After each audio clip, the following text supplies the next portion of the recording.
पढ़ाई पूरा हो जाने के 1.5 वर्ष बाद, ठीक है, माना जाता है, बैंक ये मानता है कि हमसे जो बच्चा पैसा लेकर के लोन लेके पढ़ा, उसको नौकरी मिलने में 6 महीना साल भर का समय लग सकता है, ठीक है, और 6 महीना साल भर का लग सकता है, तो उसके लोन की चुकौती पढ़ाई पूरा होने के 1.5 वर्ष के बाद किया जाना है।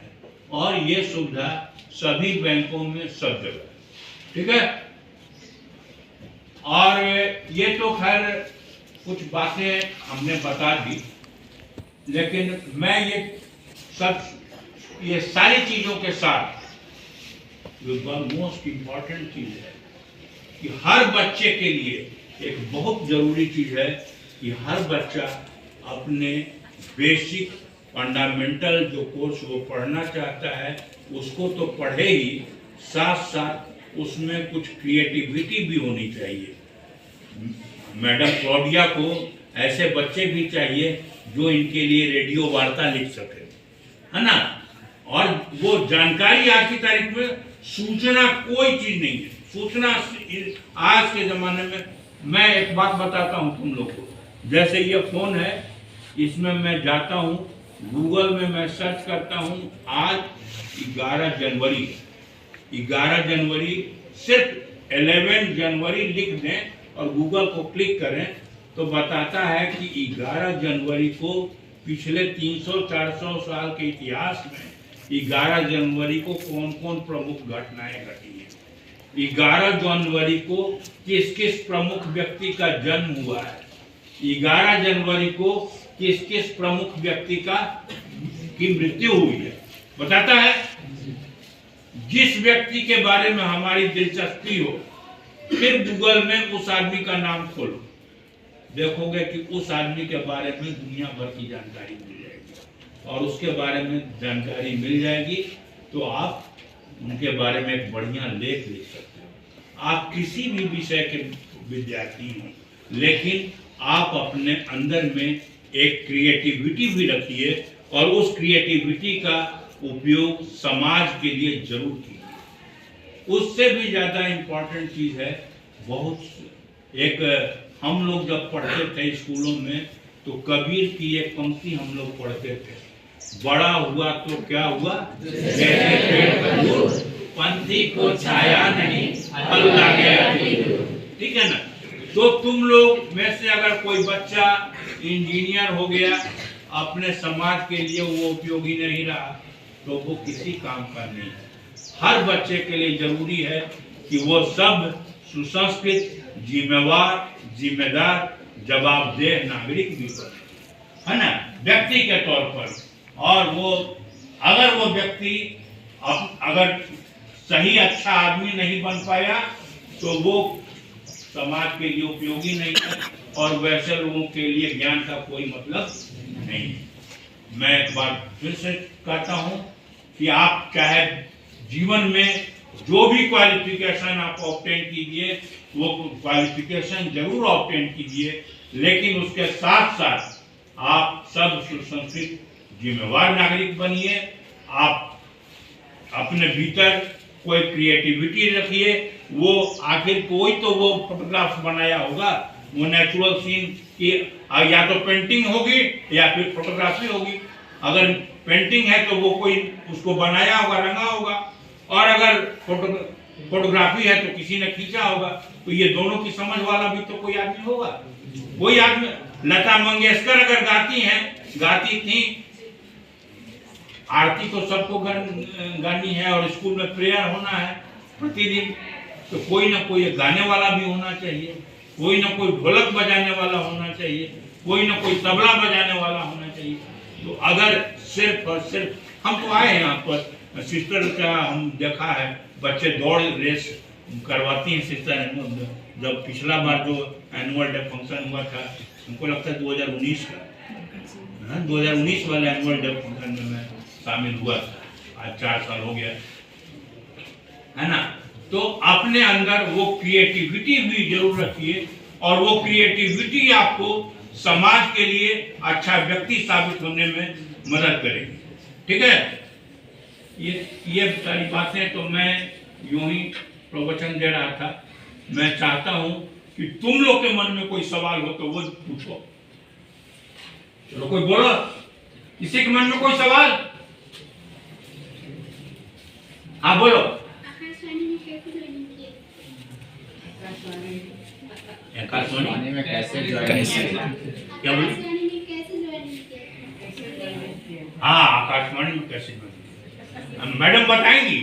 ये ज्वाइन की हुई है, डायरेक्टर हैं, तो ये बताएंगी कि कैसे ज्वाइन की थी, क्या क्या स्कोप है उसमें। हाँ ठीक है, वो बताएंगी। वैसे तुम लोग को बता दें कि तुम लोग में से किसी ने ये सवाल नहीं किया। एक पढ़ाई है, आज की तरह पहले होता था जर्नलिज्म खाली बोलते थे, पत्रकारिता। फिर जैसे जैसे उसका ब्रॉडन हुआ उसका सब्जेक्ट, तो आज के तारीख में उसको कहते हैं मास कम्युनिकेशन, जिसको बोलते हैं जनसंचार। तो आकाशवाणी, दूरदर्शन या प्राइवेट चैनल, ये सब में काम करने वाले लोग, मास कम्युनिकेशन के विद्यार्थी पढ़े हुए लोग ज्यादा सफल होते हैं। और उस क्षेत्र में हमारा सबसे reputed institute Indian institute of mass communication Delhi में, जेएनयू के बगल में। और इसके अतिरिक्त भी अपने यहाँ नीलांबर पीतांबर यूनिवर्सिटी में भी एमए इन जर्नलिज्म की पढ़ाई है, जर्नलिज्म एंड मास कम्युनिकेशन है। तो वो लोग भी जो पढ़ करके आएंगे तो उसमें बहुत उसका फर्दर सुपर स्पेशलाइजेशन है, क्रिएटिव राइटिंग, ब्रॉडकास्ट जर्नलिज्म, जो कि आकाशवाणी, कोई लड़की भी पूछी ना आकाशवाणी कैसे, तो आकाशवाणी क्या है, ब्रॉडकास्ट जर्नलिज्म का पार्ट है ना, ब्रॉडकास्ट होगा उसमें। और दूरदर्शन जो दिखाई देता है उसको बोलते हैं टेलीकास्ट जर्नलिज्म या टेली जर्नलिज्म। ठीक है, इसके आगे मैडम बताएंगी। और कोई बच्चे का सवाल मन में? कोई लड़का नहीं बोले यार, इतना तो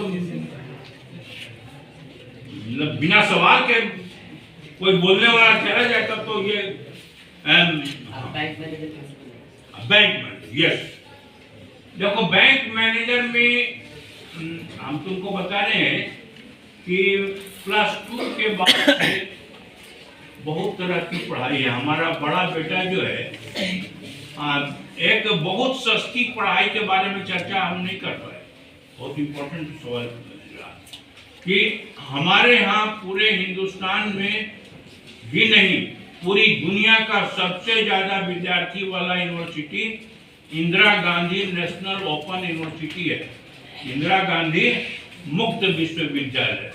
ठीक है, उसमें जितने विद्यार्थी हैं उतने विद्यार्थी किसी दूसरे यूनिवर्सिटी में नहीं है। और उनके यहाँ पढ़ाई का एक बहुत लंबा चौड़ा लिस्ट है, इतने सर्टिफिकेट कोर्स भी है, डिप्लोमा कोर्स भी है, पोस्ट ग्रेजुएट कोर्स भी है, ग्रेजुएट कोर्स भी है। तो वो सबसे सस्ता पढ़ाई है। हमारे बेटा ने इग्नू से, और इग्नू ही नहीं, दूसरे भी कई यूनिवर्सिटीज में आज की तारीख में है कि तुम मैट्रिक पास करने के बाद, +2 करने के बाद तुम लोग कहीं छोटे बड़े काम में लग जाओ, और काम करते हुए और डिस्टेंस लर्निंग प्रोग्राम, जरूरी नहीं कि हमको डीएलए कॉलेज में जाकर के ही पढ़ें, कई यूनिवर्सिटी से हम डिस्टेंस लर्निंग पढ़ेंगे, है ना, जिसको कि हिंदी में बोलता है दूरस्थ शिक्षा। बहुत सारे यूनिवर्सिटी अपना यूनिवर्सिटी में भी डिस्टेंस लर्निंग प्रोग्राम रखे हुए रहते हैं, जिसको कि दूरस्थ शिक्षा निदेशालय करके यूनिवर्सिटी में करता है। तो जो सवाल तुम्हारा था कि मैनेजर कैसे बनते हैं, बैंक में सबसे ज्यादा जो अफसर की जो बहाली होती है वो यूजुअली बैंक में बीए, बीएससी, बीकॉम करने के बाद वो लोग पीओ की परीक्षा दे सकते हैं। पीओ मतलब प्रोबेशनरी अफसर, ठीक है। लेकिन बैंक मैनेजमेंट का भी एक अलग पढ़ाई है, bank management, finance management, capital management, securities management, है ना। तो हम बता रहे थे तुमको, हमारा बेटा जो है तो इग्नू से, वही Indira Gandhi national open university से MA इकोनॉमिक्स किया। EDI एंटरप्रेन्योरशिप डेवलपमेंट इंस्टीट्यूट से एंटरप्रेन्योरशिप मैनेजमेंट किया। इन मुंबई स्टॉक एक्सचेंज से इन्वेस्टमेंट मैनेजमेंट किया। सिम्बायोसिस पुणे से बैंकिंग एंड फाइनेंस मैनेजमेंट किया और national institute of securities management से सिक्योरिटीज मैनेजमेंट किया और अभी वह कोडरमा में बैंक में मैनेजर है, बैंक ऑफ इंडिया में। बैंक वाला बैंक मैनेजर का बात सबसे अंत में है ना। और कोई सवाल है? डॉक्टर और इंजीनियर में कौन अच्छा है? घुगनी और मिठाई में कौन है?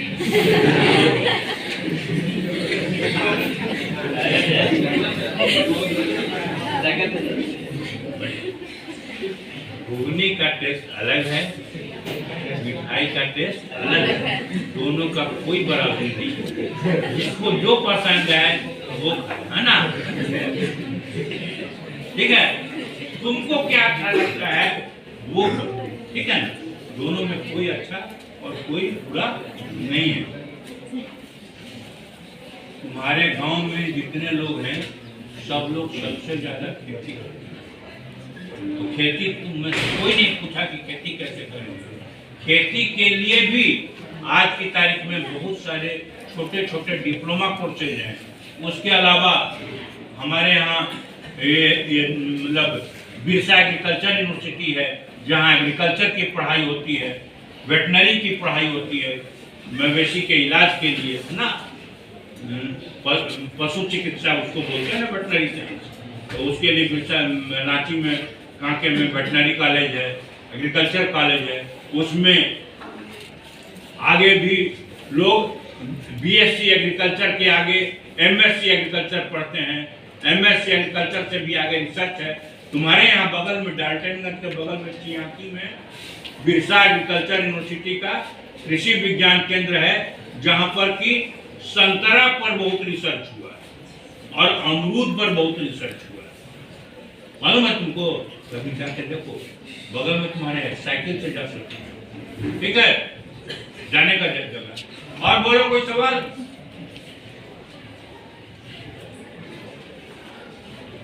ठीक है, तो मैं अपनी बात समाप्त करूँ। हाँ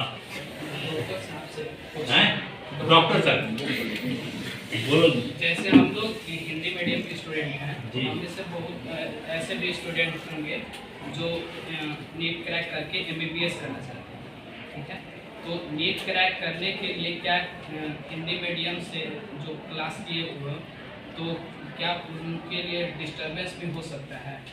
बिल्कुल, अभी सरकार यहाँ तो झारखंड में हिंदी मीडियम में नहीं चालू की है, लेकिन अभी अमित शाह को तो सभी लोग जानते होंगे, तो वो अभी शायद जहाँ पे वो कोई स्टेट में हिंदी मीडियम से भी सारा MBBS का पढ़ाई चालू कर दिए हैं। तो हमारे टाइम में आने वाले समय में इधर भी हो जाएगा। इस सवाल का जवाब दें। बहुत अरसे से ये माना जा रहा था कि बच्चे स्कूल तक, मैट्रिक तक अपनी अपनी मातृभाषा में पढ़ेंगे, ठीक है। लेकिन मैट्रिक पास करने के बाद साधारणतया हम लोग के पहले फिजिक्स, केमिस्ट्री, मैथमेटिक्स की किताबें भी हिंदी में नहीं थी, अंग्रेजी में ही। हम लोग के समय में बिहार में पहली बार फिजिक्स की किताब और केमिस्ट्री की किताब हिंदी में आने लगी, ठीक है। अब समय आने वाला है कि जब medical, engineering, law, agriculture, journalism, सब पढ़ाई यथासंभव हिंदी में होगी, ठीक है। और लेकिन एक बहुत महत्वपूर्ण चीज है कि ये जो भी यूनिवर्सिटी है जिस विषय की, वो लोग छोटी छोटी सूचनाएं, जैसे अभी 2-3 साल से कोविड के बारे में बहुत ज्यादा परेशानी है, ठीक है। कोविड क्या? कोरोना कोरोना के बारे में बहुत ज्यादा चर्चा है, तो डॉक्टरों ने क्या किया कि कोरोना के बारे में छोटी छोटी सूचनाएं तैयार करके कि क्या क्या परहेज किया जाना चाहिए, मास्क लगाना चाहिए, ग्लव्स पहनना चाहिए, साबुन से हाथ धोना चाहिए, ये छोटी छोटी सूचनाएं हिंदी में तैयार करके प्रसारित की जाती हैं। तो वो भी बहुत काम की सूचनाएं हैं। ठीक है, वो सूचनाएं वो अंग्रेजी भाषा से पढ़े हुए लोग तैयार करते हैं, लेकिन उसको आम लोगों की भाषा में तैयार करके उपलब्ध करें। तुम लोग पढ़ो किसी भी भाषा में, क्योंकि अगर मान लो कि सामग्री हमारे पास किसी भाषा में नहीं है, तो हमको अगर वो विषय पढ़ना है तो जिस भाषा में उपलब्ध है उसी विषय से भाषा से पढ़ें। लेकिन पढ़ लेने के बाद फिर हम लोग अपनी भाषा में, अपनी मातृभाषा में उसका ज्ञान अपने गांव के लोगों तक उपलब्ध करें। ठीक है, मैं अपनी बात समाप्त करूं।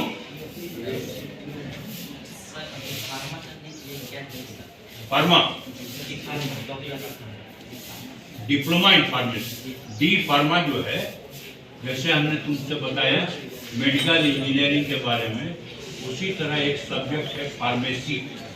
ठीक है, फार्मेसी के लिए पहले पढ़ाई बैचलर ऑफ फार्मेसी थी, लेकिन उसकी कुछ पढ़ाई डिप्लोमा इन फार्मेसी की। बैचलर ऑफ फार्मेसी की पढ़ाई इंटर के बाद 3 साल का है पढ़ाई, लेकिन डिप्लोमा की पढ़ाई उससे कम अवधि का, शायद 1 साल या 1.5 साल।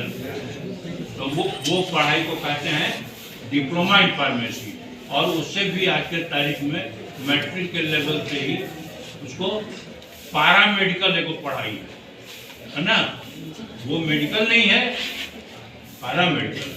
पारा मतलब पैरेलल, जैसे एग्जामिनेशन का शॉर्ट कर देते हो एग्जाम, उसी तरह से पारा जो है तो पैरेलल का ही शॉर्ट फॉर्म है। ठीक है, पारा मेडिकल मतलब वो मेडिकल नहीं है, parallel to medical, parallel to medical. ठीक है, इसके बाद मेरे लिए कोई सवाल नहीं है तो भाई मैं अपनी बात समाप्त करूँ।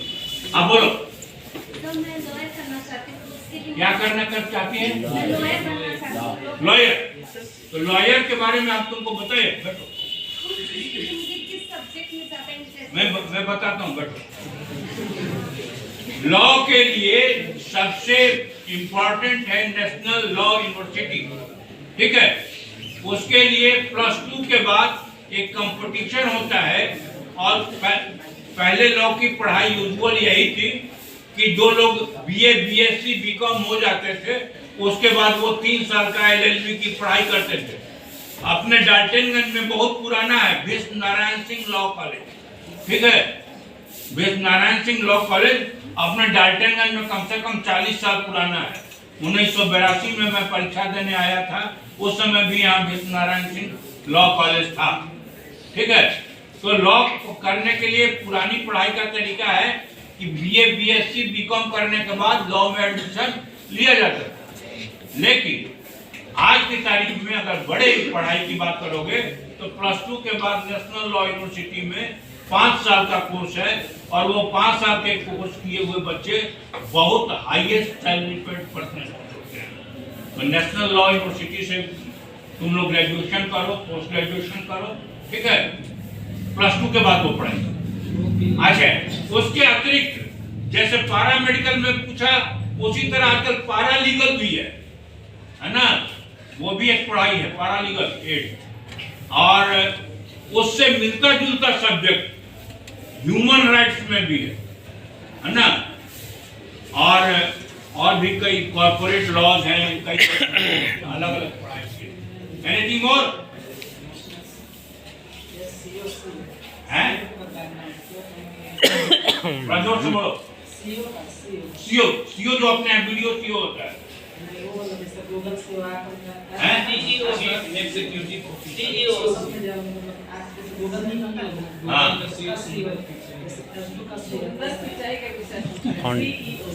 और सीईओ